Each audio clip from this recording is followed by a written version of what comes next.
Hello, I'm Keith St. Clair, political science instructor here at Grand Rapids Community College, and I'm pleased to be here with my guest, Eric Alva, who was one of the first men wounded in the Iraqi War and one of the first to receive the Purple Heart. And he is speaking as part of our diversity lecture series. And he's also involved with Human Rights Campaign to overturn the Don't Ask, Don't Tell policy. So Eric, how did this all begin for you? Well, I guess you would say, Keith, it started when I actually joined the military, which was in 1991, after graduating high school in 1989. And then over the years, I kept re-enlisting and pretty much just wanting to make the military career. But I think everything didn't come to light as far as like how it is that where I am today, because it wasn't until on February 28th of 2007, I actually traveled to Congress, and I actually sat alongside Congressman Martin Meehan and Congressman Christopher Shays, which both of them are gone now. As Congressman Meehan introduced the Military Readiness Enhancement Act. It's a bill designed to repeal which I call the discriminatory policy of don't ask, don't tell. And you remember that you were in the military then when Don't Ask, Don't Tell actually was initiated under Bill Clinton. After Don't Ask, Don't Tell. But you know what? I skipped a small part because, before leading up to that, I had a certain notoriety that was kind of, labeled upon me, and it was at the start of the Iraq War. On the first day of Operation Iraqi Freedom, when U.S. forces and allies crossed into Iraq. 2003, as opposed to the 1991 yes, exactly. campaign. 2003, not Desert Storm, but Operation Iraqi Freedom.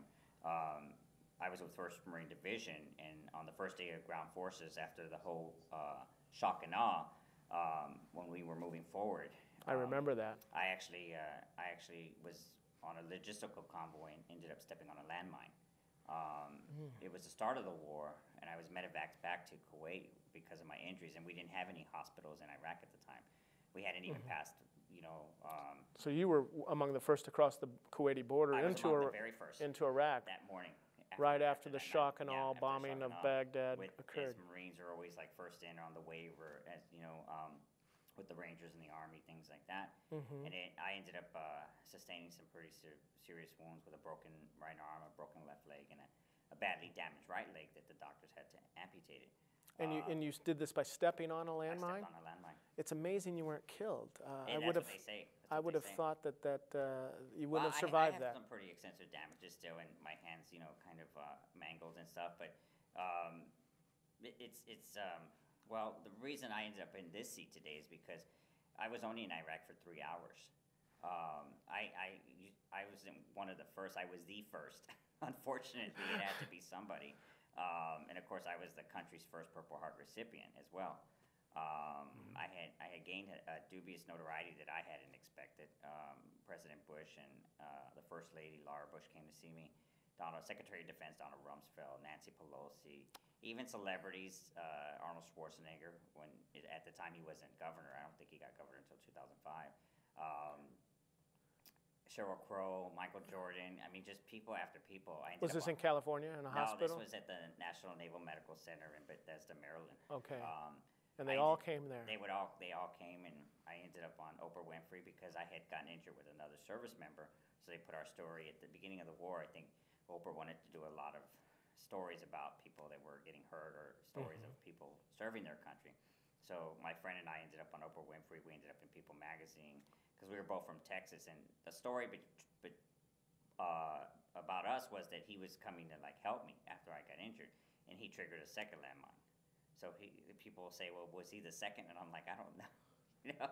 This was your colleague in the battalion? Well, he was a Navy guy. He was a combat medic, a medical corpsman. So he lost his left leg. And he was coming to help you? Yeah, he was coming to help me after I got hit. Wow. So I ended up gaining a notoriety, but the notoriety didn't come about till 2007, going back to the Congressman Meehan story, is that when I went to Congress, it's when I got connected with the Human Rights Campaign, and it was when I went to testify, or in one of the, I think it was the Cannon Building or the Rayburn Building up in Washington D.C. And I had announced, not during that press conference where there was just like mass media, and it felt like one of those hearing rooms, but it wasn't a hearing. It was just a press conference. While Congressman Meehan introduced the MREA, which is the Military Readiness Enhancement Act, what I was mentioning. And it was there that I had announced to not just the country, the world, that the first American injured in the Iraq War was a gay Marine. So, of course, that's when you came out then. That's when I came out, but Good Morning America had already broken the story that morning. In fact, Jake Tapper was the one who interviewed me. We did some walking around D.C. He interviewed me. We did a lot of talking, and you know, I still see him on TV every night on ABC because he's the White House senior correspondent. So I've gotten to meet some pretty good people. You know, I've had a couple meetings with Hillary Clinton. Like I said, I was on. Well, I don't know if I mentioned it, but I was telling Chris. I was on Barack Obama's National LGBT Steering Committee during his run for the White House. Really? So, how soon in his campaign did you join that? after I left Hillary's campaign, which okay. didn't take the So it was a little late then. Well, I was actually on her team first, and then of course, you know, he ends up getting the nomination. I get the phone call from his director and says, at the time, he's like, Barack Obama would like to know if you would join his National Steering LGBT Committee. I was like, do I have a choice? Of course I'll join. That's great. So in 2007, you were in Congress, ready to be a part of the rolling out of this bill that would overturn the Don't Ask, Don't Tell policy. And I guess we should remind the viewers at home what that policy is and the fact that it was initiated by Bill Clinton in 1993, yep. Right after he was elected, right? Even though people say it's a policy, the Don't Ask, Don't Tell is actually a law. I mean, it's a law of this country, and in November it'll be 16 years old.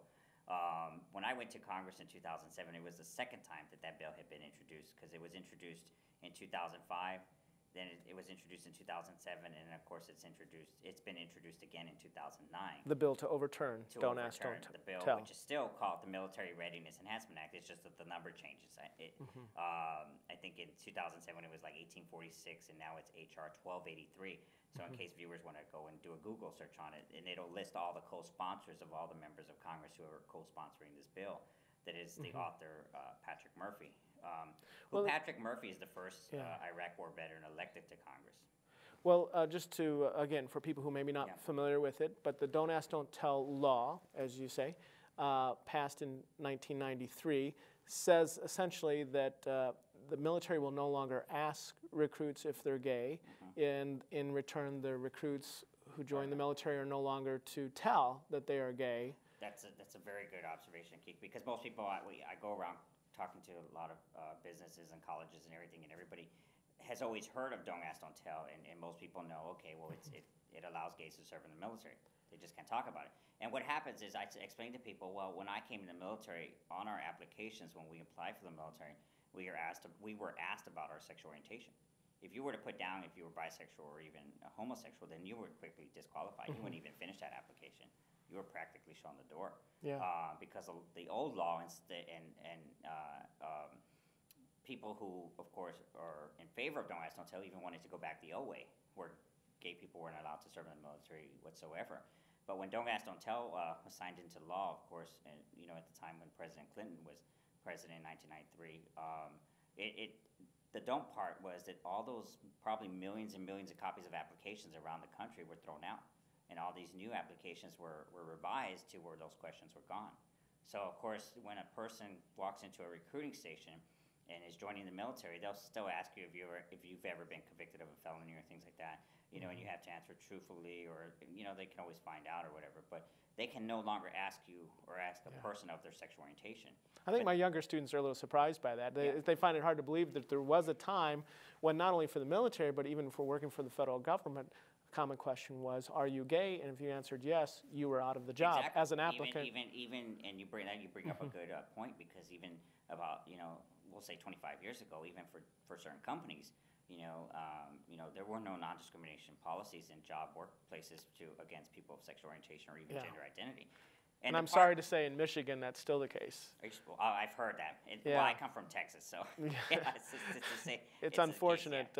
You know, fortunately, this college has a non-discrimination clause in its hiring policy, but it doesn't have to. No, the law doesn't require it. Exactly. And other employers, there are no federal laws other employers in the state private employers certainly Yeah. can still discriminate, unfortunately. Well, I've asked other people who've gone into the military after Don't Ask, Don't Tell, and I asked them, because I've never seen the application, I was already in. And the don't tell part comes that there's like a small paragraph, like, you know, when you're signing a credit card application, or, you know, the terms and conditions of you know, something that you're agreeing to pay, you know, so it's a small paragraph, and it tells you about, that you understand what the policy is about, you know, open homosexuality in the military. If you were gay, then don't tell anyone. You know, Right. and of course, everyone has to sign it, whether a person is gay, straight, whatever. Everybody has to sign this, saying that they are acknowledging that they read this small piece of paragraph and they understand it as part of their application. So once they do get in the military, and then the minute if they tell someone, or someone, you know, says, well, so and so told me they were gay, and they admitted to it, then, you know, then of course then the discharge proceedings start. Yeah, and I hear that it goes a little bit beyond not telling. I mean, you really cannot act on your homosexuality in any way in the military, right? I mean, if you're caught, basically you have to live a celibate lifestyle, correct? You pretty much, yes, I mean, you've chosen to live a celibate lifestyle. It's a sacrifice, because, and that's what I go around the country talking about, is because Don't Ask, Don't Tell being called the policy/law, it is the law of this country, but it's the only law ever in existence in, you know, our years of independence since 1776, that literally forces people to go to work in America, in the United States of America, literally forces, you know, thousands and thousands of men and women to go to work every day, those that are gay, and it forces them to be dishonest about who they are. Yeah. Because if not, then they will be fired from their jobs and even possibly in prison. Because when you're on a submarine, or when you're on a carrier that's out 6 months to sea in the ocean or anything, and a person is discovered or admits that they are gay, sometimes they actually stick that person in the brig until they get home to deal with it or something. You know, especially in a submarine. There's submarines that stay down under the ocean for days and days and days and months. So that is the law that is in this country that we call United States of America, that literally forces people to go to work every day, but lie about who you are. If not, you will lose your job or even be in prison. It's really the last vestige, I mean, of that. I mean, it used to be that gays could be thrown into prison because sodomy was illegal for a long time in our American history, but that's no more. But in the military, you can still be put behind bars for being gay and now in the it's military. just a legal law. Yeah, because you sacrifice so many of your normal citizen rights when you join the military. Pretty much. And exactly, and to make a point is that, you know, a person who goes into the military and, you know, attempts suicide but survives, then they're going to be punished for destruction of government property. Bill Clinton campaigned in '92 on ending the discrimination against gays, and he ended up having to compromise on the Don't Ask, Don't Tell policy. It was seen as a political compromise at the time. But interesting enough, since then, other militaries throughout the world have allowed gays in their military. The British Army. NATO countries. Yeah, and how has would seem to be a model for how it can work. You know, not only Great Britain, but Canada, who is our neighbor to the north, and I actually sat on a plane one time, and of course I have a prosthetic leg, and just to give you an example, it was amazing because this Canadian officer was sitting next to me, and he asked me, "Where are you going?" And I said, "Well, I'm speaking here." He's like, "Well, what do you speak about?" And of course I told him what I was speaking about, and he goes, "You know, I have to be honest." He goes, I don't even, you know, live in your country, but I'm trying to always wonder what's wrong with your country." He goes, "Because we don't have a problem." He goes, "You know, in Canada," he goes, "and a lot of my fellow, you know, Canadian Army or officers are gay." And it was the same thing when we went into Iraq, or at least when we were in Kuwait before leading up to the war, because Great Britain was our biggest ally going into Iraq during the invasion. And we had British troops with us. I mean, I was talking to British troops like every day, because we had 3 that were assigned to our sector. And were any of them gay that you knew of? No, but they could have been. But they could have been. They could But have. there would have been anything we could have done. I mean, Yeah. and I bring that up sometimes as a hypothetical situation for people that, you know, we didn't go into Iraq, and when we were searching, especially, you know, that even though I didn't make it that far even for 24 hours, but, you know, we have to hypothetically imagine that we're going to do these house-to-house searches. We're walking along the streets, you know, in Baghdad with British troops and other troops, you know, And we're not saying before we go into a house, like stopping a British troop and going, you know what, I got to ask you first. Are Exactly. you gay? You know, I mean, we're not worried about that. We're worried about, because Yeah. I bring that argument up because everybody always brings up the argument that if we get rid of Don't Ask, Don't Tell, we're going to ruin the morale, the cohesion, and the overall structure of what the military is built on. Yeah. And my argument always is, you know what, we said the same thing in the 40s, and Truman had something to do with that when he signed the executive order to desegregate the troops. You know, that, you know, blacks and whites will finally work together. I mean, it was social change, and it took years to even move forward to allowing, you know, African Americans to hold high-ranking positions, even in the Navy or other branches of service. You know, we said the same in the 90s during Desert Storm, where women don't belong in combat roles. If you put a woman in a foxhole with a man, it's just going to ruin the whole cohesion, and, you know, it's going to destroy the morale of the unit. We've seen more women in combat roles these days, and now in 2009, and we've lost more women in, you know, Afghanistan and Iraq than we've lost in any other war, because they are in those combat roles. So that was the traditional argument, the idea that straight men would not be able to serve next to homosexuals because they would feel threatened, or It's still the argument. Well, yeah, it's the argument, and the most infamous argument is always that, you know, I don't want a gay man showering with me in a shower. So because the straight men couldn't handle it, that was the reason. I don't that was know. the logic. The fact of the matter is that, you know, when people argue this, it's like, wait a minute, you know, they're already gays in the military. You just don't know about it, or, you know, they're not telling. So how do you know they're not in the shower already? And then, you know, people get really sarcastic and go like, well, what makes you think I want to look at you anyway? Or I don't know. It's not about that. The whole argument that I always bring to the table is that, you know, in a time of war, with 16 years now, with 2 wars, you know, and you know, we fire people that have critical skills such as Arabic linguists. You know, we fire people who are, you know, trained explosive ordnance disposable specialists who are capable of identifying roadside bombs or even landmines. You know, we would rather send someone home when finding out that they're gay rather than, you know, going into a next village and going, well, who are we going to have to identify the landmines now? We just fired our gay EOD specialist. When there's a desperate need for those very people with those skills in the military. Exactly. And so the fact that the British and the Canadians, their military's shown that men, gay and straight, can serve side by side and not lose unit cohesion or effectiveness in combat is probably even more, well, almost an unassailable argument for doing it here. And that's not, you know, Keith, that's not to say that, you know, that their armies are perfect. You are still going to have your pockets of you know, deterrents of people who don't want to, you know, who say, I'm not going to work with these people. I do not want to work with these people. But guess what? Your government says you are, you know, and if you don't want to, and, you know, and I had this happen because we did hold our first congressional hearing last year on July 24th. And I was someone who was, of course, advocating for the repeal of Don't Ask, Don't Tell when we had a retired Sergeant Major Jones who served in Somalia during Black Hawk Down, and so did I. I served in Somalia in 92, 93, living in the stadium. You know, I left before the whole Black Hawk Down situation, but I was there as well as he was. But his argument was, he goes, if you get rid of the policy, he goes, then you're going to have all these young, you know, ROTC or new cadets resigning their commissions from the academies. You're going to have all these people not wanting to re-enlist because they don't want to work with those people. And I started thinking, and someone asked me afterwards, what do you have to say about Sergeant Major's comments? And I said, well, unless the Sergeant Major wins the Powerball, good luck. Because at 22 and someone coming out of college, or even at 24, and they don't want to work with those people in the military if the law changes, then good luck working at, you know, even Walmart to McDonald's to, you know, Citibank, Chase, Pepsi, you know, anywhere. You know, even for, you know, Grand Rapids Community College. Your boss, you walk into your position, your boss could be gay. What are you going to do every time you come across someone who's gay? Because society is changing. The country is changing. Yeah. And I'm assuming there was no mass exodus of military personnel in Canada and Britain when the policy changed. I'm not too sure, but I mean, they're you know. Maybe always a few, but exactly. Hardly. You have to be realistic. Maybe always a few.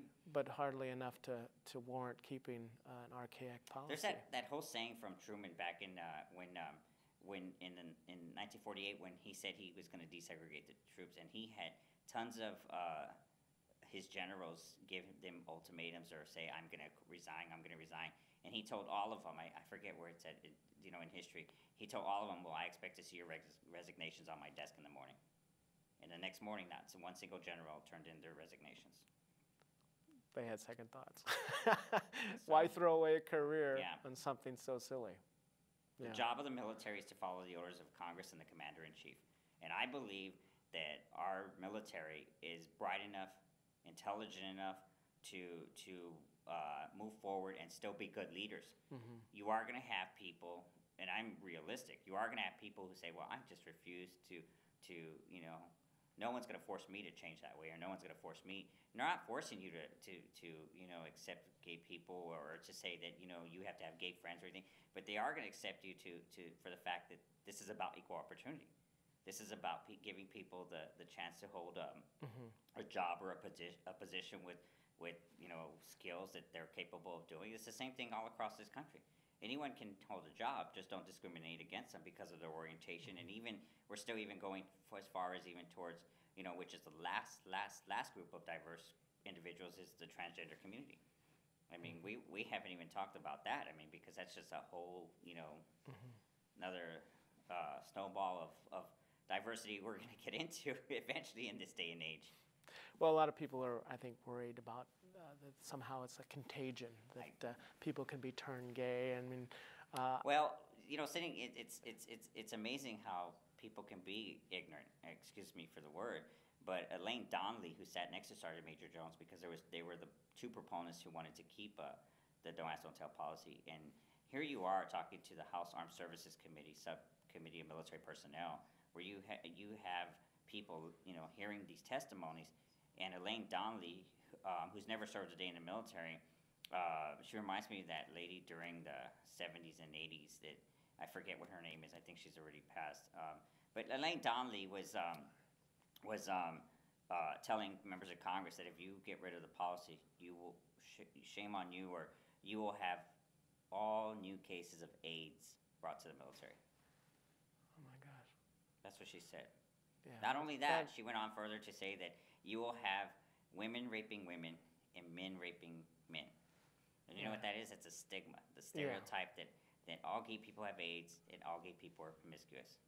And not to mention the one about that all gay people are pedophiles, or, you know. Yeah. I mean, well, there is a lot of ignorance out there. When did you first realize that you were gay, and was it before or after you joined the military? I think it was before. I had an idea. Okay. And then in the military, pretty much confirmed it for me. I just, you know, I think it's a very stressful situation or a life where you have to literally, you know, of course, lie who you are. And what was that like? I mean, how, once you knew you were gay, you joined the military, and now you have to be celibate. Well, for me, I actually, being stationed in even like Okinawa, Japan, and every Friday and Saturday when, you know, the Marines get their liberty, everybody just wants to go and drink and have fun. Everybody wants to hit the bars. Everybody, you know, just wants to, you know, leave base to go have fun. It's liberty. Myself, actually, it was in 1994 when I first got stationed in Okinawa, Japan, where on Friday nights I started running the perimeter of the compound, the base, which was about 6 miles. Eventually, I became a marathon runner, so I guess to offset all my feelings or whatever, I you know, to just even, you know, to vent your frustrations. Yeah, I became a big-time physical fitness geek or runner. Okay. So I would start running marathons and 10Ks and half marathons, and I don't know, it just, Did you ever risk acting out? Did you ever risk the acting on your feelings and risking the punishment? I did. I ended up meeting another Marine who happened to be gay, and we carried on for about almost 8 months, a relationship kind of hidden and everything, and it got so, it got to a point where people were noticing, and so I had to take, you know, some action, and I requested orders right away, which they came right away, and then I for a transfer. Yeah, for a transfer, and then that's when I got moved to Japan. Okay, but when people noticed, did they look the other way, or did they? No, people. Take in it fact, out I had a friend, because even I had come out in 1993, and one of my friends who was like, he joined the military right before Desert Storm. He was 29, so even after Desert Storm in 93, he's about 33 at that time, and so I was only 22 at the time. And so he was like a mentor to me. He knew I was a lot more mature than some of the Marines, you know, because Marines can be kind of, you know, out there and have fun all the time. So I ended up confiding in him that I was gay. He said, well, I kind of knew, I could tell. And he's like, I'm not going to tell anyone. He goes, besides, you're cool. You're such a damn good Marine. I'm just going to, why would I, say anything? You always get my back. And I mean, I had a lot of Marine friends that did that I would end up telling. And Really? but when he was the one who came to me, and his name was Gary, and Gary would start telling me, he's like, you know what, people are starting to talk. He goes, is something going on? And I confessed to him. I said, yeah. I said, Paul and I are dating. He's like, well, yeah. Well, not only I know, but people are starting to talk. And he goes, I think we need to make some changes. And he was protecting me. And so that's when it was an idea that I had come to, like, well, I think I should request a transfer. And it was like, I think after my request, it was like about 3 to 6 weeks after that I got transferred. So did you ever face persecution in the military No. by someone who Not thought you were once. gay? Really? We actually, I was in a unit in between 95 and 99, which is an air wing unit, air wing squadron. And I had already been there for about, I would say about almost 2 years, and we got this new Marine. And I always share this story with people because just to give them an example, we got this new Marine, and we went out one night, and he didn't know anyone, and I had befriended him and stuff, and we went to a bar, and I still remember the specific date. It was Halloween of 1996, and he actually was like, wanting me to like make comments about girls or something, and I wasn't, and everything, and so he asked me if I was gay, but he didn't say gay. He said something else, and I said, as a matter of fact, I am. And that backfired because he went and started telling everybody. And people were coming over to my office and like, can I talk to you outside? And then they were like, who's over on the other side of the hangar telling people? And I was, is it true? And I was like, yeah, it's true. And so what ended up happening was everybody ended up like turning against him because I had already served so long with some of those Marines that they liked, the Marine I was. We had. What year was this? This was in 1996. Okay. So I mean, people had accepted me, and they kind of went and, role reversal. They turned it on him and said, if you start any, anything, we're gonna make up all kinds that you're doing drugs. They were like just after him because he had just checked into the unit like 3 months prior, and here's someone who comes and starts to disrupt like cohesion and camaraderie. Like, hey, you don't even know this guy. He's the best runner in the whole unit. But not only that, he's only 5'1". All of us are 6 foot. He practically could kick all our butts because he's such a darn good Marine. He's the poster Marine, and here you come, Mr. Goody Two Shoe, and you think you're gonna just clean house. And some people, the loyalty was there. What a great story. I mean, you don't hear stories like that. The loyalty was there. I mean, have you noticed a change in the military from the beginning of this policy, maybe to the time that you got out of the military? Did you notice an evolution of changed attitudes towards homosexuality in that time? There's been quite a change, Keith. One of the things is, during fighting 2 wars, we've seen. I work with Servicemen Legal Defense Network too, SLDN out of Washington D.C. We've seen like a dramatic change in discharges of gay men and women in the military. I mean, they're still happening, but during time of war, you see a lot of discharges of any kind. Because we believe with people in this agency and stuff, and individuals like myself, that we think commanders are starting to recognize or like not even say a word, because going back to that whole story about your EOD specialist, they don't want to get rid of them. So the discharges are down, but not only that, according to, I think it was like a ZOGB international poll, that 1 in 4 troops coming home from Iraq and Afghanistan, done in like 2007, are stating that they served alongside someone who was gay. So you're seeing that the anti-gay policy is not being strictly enforced as it had been in earlier years? No, it's definitely not. Definitely not. Do you think that the military personnel themselves are ready for this policy change to allow gays to freely serve? Do you think that that there's a critical mass of soldiers that would accept? I think that there would be, pockets of acceptance. But, like when you're dealing with Army Rangers or you're dealing with reconnaissance and Marines, I would have to play the devil's advocate and say that they're not going to, want to have someone come in and start putting up their rainbow flag or something. It's going to take time. I mean, you're not going to change, history or, social change right away in the first year, even if the policy, when it does change. Well, Eric, I wish you best of luck. I appreciate it. Thank you. We're out of time, but I thank you so much for taking the time to answer these questions. So, I'm again Keith St. Clair, political science instructor at Grand Rapids Community College, signing off. Thank you for watching.